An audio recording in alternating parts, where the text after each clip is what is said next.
Bonjour messieurs, bonjour mesdames, vous êtes sur Zonard Télévision, bienvenue dans votre émission de Zonard Entrepreneur où nous accueillons et recevons des personnes qui font la différence dans notre communauté. Et aujourd'hui, l'estime est pour nous de recevoir un cadre du centre Pulitzer, monsieur Eric Selemani, qui nous a honoré notre invitation. Et il est aujourd'hui à Goma. Il n'a pas hésité à accepter de passer sur Zonard Télévision. Bonjour monsieur Eric. Bonjour Moïse, c'est un plaisir de vous revoir. Nous sommes très honorés. La dernière fois, c'était il y a une année. Ça fait beaucoup de temps que vous n'êtes plus à Goma. C'est toujours un plaisir d'être à la maison. Je dois signaler, comme vous l'avez toujours dit, que vous êtes le Mtoto à Goma. Mais un pigeon voyageur, vous avez beaucoup appris, vous avez beaucoup voyagé dans le monde. Je sais que vous avez beaucoup appris de tous ces voyages. Comme les hommes sages le disent, chaque voyage est une école et il y a des choses que nous apprenons. Mais la leçon la plus importante, ce sont les relations humaines, toutes les valeurs que vous pouvez tirer de chaque culture, de chaque tradition et de la valeur que nous rencontrons dans chaque environnement nouveau que nous visitons. Voilà, peut-être pour rappel, pour les gens qui ne connaissent pas M. Eric Selemani, c'est un coach motivateur et conférencier. Il a beaucoup organisé, il a beaucoup participé, il a beaucoup formé d'ailleurs. Alors si on peut revenir d'abord sur cette casquette de conférencier motivateur, M. Eric, qu'est-ce qui vous a poussé d'abord à prendre cela comme, s'il faut le dire, carrière ou peut-être vocation, je ne sais pas trop, conférencier, coach, motivateur, ça a commencé comment? Je dirais que le coaching, c'est parti d'une passion. La passion d'aider les autres, la passion de servir, la passion d'enseigner, parce que j'ai comme dans les sangs cette espèce de besoin permanent de montrer aux autres comment faire, de montrer aux autres. Et cet esprit pédagogue m'a envoyé, c'est peut-être par chance ou par grâce que j'ai rencontré un coach de la Maxwell Leadership, anciennement connu sous le nom de John Maxwell Team. Je l'ai rencontré en Ouganda il y a environ 12-13 ans. Il a organisé une conférence formation sur les 5 niveaux du leadership. Et c'est devenu d'ailleurs un de mes sujets de prédilection lorsque je forme ou j'enseigne sur le leadership. Et c'est parti de cette formation. C'était comme une sorte de motivation profonde où je voulais à tout prix apprendre. Et aussi chercher à connaître d'où il tire toutes ces notions. C'est comme ça que j'ai été introduit à John Maxwell depuis 2012 et j'ai reçu ma certification en tant que formateur en 2018 à Orlando, aux États-Unis. Et je n'ai pas attendu cette certification pour commencer à enseigner, commencer à servir. En 2011, nous avons mis en place une structure de formation qui s'appelle Global Synergy for Leadership, qui est une organisation sans but lucratif installée en RDC ici. Et grâce à cette structure, aujourd'hui, nous pouvons estimer nos statistiques à plus de 20 000 personnes formés en leadership, en entrepreneuriat. On a un peu, au moment de la Covid, ajouté d'autres sujets tels que la gestion de projet, le suivi, évaluation, la logistique, pour enrichir un peu notre portfolio. Et grâce à cette riche expérience, nous avons aussi eu la chance de former des ONG internationales, des ONG locales. On a aussi participé à une formation des communautés au niveau de la région du Kasaï dans le cadre du projet de la Banque mondiale avec le Fonds social de la RDC. Et donc il y a un engouement qui aujourd'hui est au-delà de moi. Nous avons lancé quelque chose et aujourd'hui il y a des ramifications qui avancent, qui évoluent sans nécessairement que je puisse participer. Je sens dans votre riche carrière qu'il y a cette présence de la passion et de l'engagement pour ce qui est bien sûr de leadership. Est-ce que de temps en temps vous recevez de feedback des personnes que vous avez motivées, des gens que vous avez aidé à surmonter? Tout le temps. Il y a une personne particulière que vous avez aidé à surmonter certaines étapes de la vie. Tout le temps. Et c'est un peu la motivation qui nous permet de ne pas baisser les bras. Tout le temps, je reçois des appels, des messages du genre. Récemment, j'ai reçu le message d'un monsieur qui a bénéficié de nos formations en 2012, imaginez. Et il nous dit, c'est grâce à cette formation que je suis là où je suis. Ça m'a permis d'ouvrir ma mémoire et de savoir où je devrais aller. Je dois l'avouer, à un moment, j'étais tombé sur une vidéo de vous sur YouTube où vous parliez de la santé mentale. J'imagine que cette nuit, j'avais passé une nuit différente parce que je ne sais pas s'il faudrait dire que j'ai passé un moment où je me posais beaucoup de questions, et quand je tombe déjà sur la vidéo, alors je me suis dit, c'est là où j'ai découvert que vous faisiez plutôt de la conférence. Ouais. Alors, monsieur Eric, pour revenir d'abord sur votre casquette, il faut signaler également que vous êtes dans les centres Pulitzer.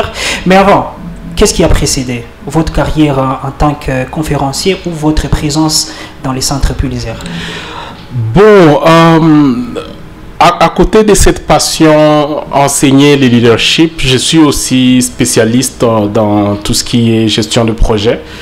Et ce qui fait qu'à côté de ça, je fais aussi de la consultance pour les ONG dans le cadre de développement de tout ce qui est plan stratégique, plan opérationnel, gestion et suivi, évaluation de projets. Ce travail, je l'ai fait depuis pratiquement 15 ans. Et c'est grâce à ce travail, la carrière où le CV il est un peu allongé à ce niveau-là. J'ai travaillé pour des organisations de droits de l'homme en RDC, j'ai travaillé pour des organisations ou des programmes éducation. J'ai été dans un des grands programmes en RDC financés par les États-Unis, USAID, et aussi un autre programme financé par DFID, le UKAID. Et c'est grâce à ces parcours de consultant en éducation que je me suis retrouvé aussi en tant que d'abord consultant au Centre Pulitzer, qui est une organisation basée à Washington. Ensuite, nous avons fait évoluer le contrat, où nous sommes là un peu plus à temps plein, où actuellement je m'occupe de tout ce qui est éducation, du portfolio éducation en Afrique.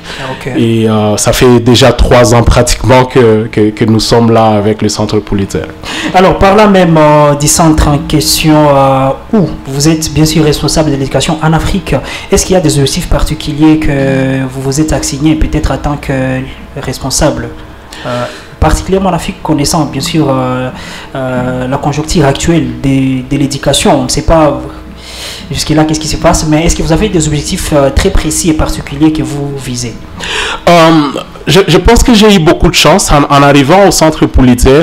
Les activités qui sont développées dans la région, ce sont des activités que j'ai proposées. Donc en venant, je suis venu avec des idées assez claires, maîtrisant très bien, construites sur base de mon expérience personnelle dans ce domaine, dans la région.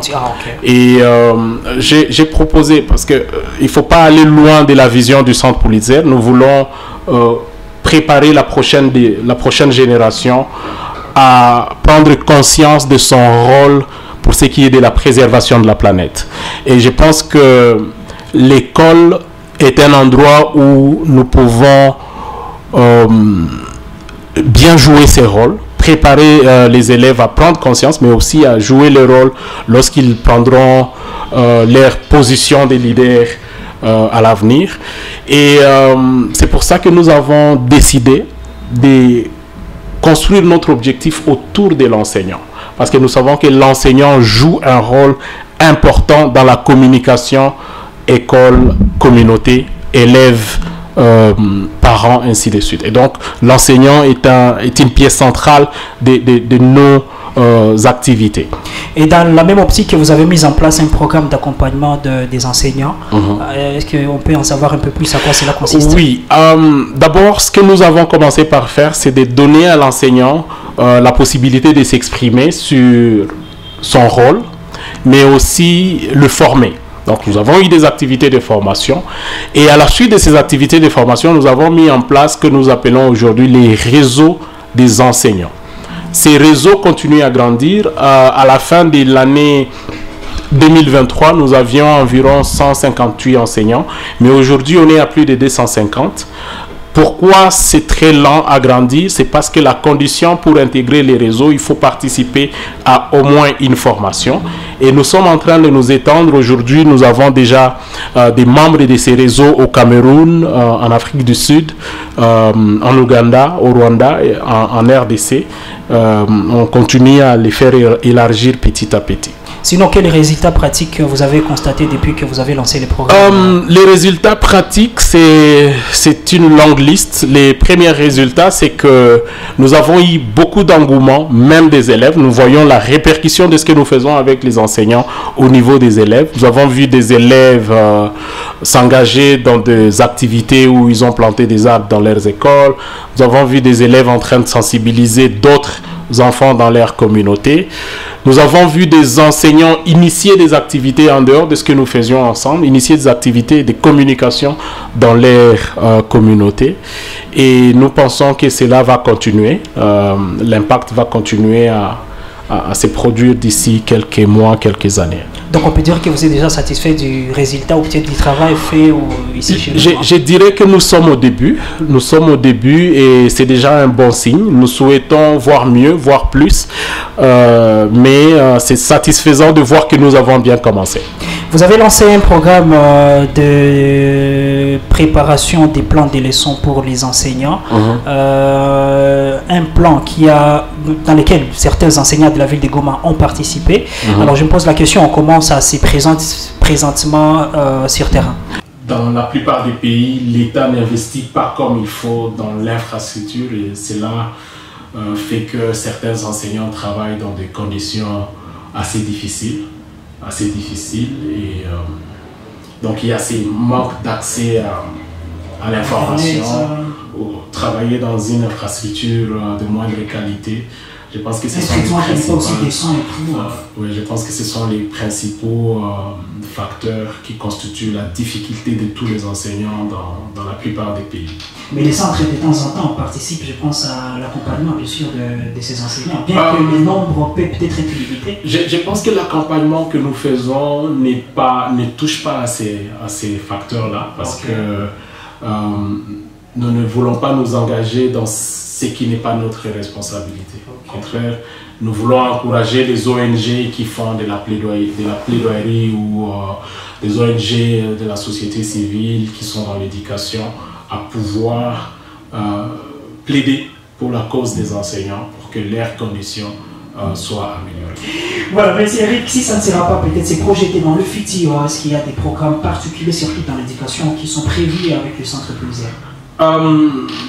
On est à la fin de 2024, on se lance dans 2025 dans quelques jours.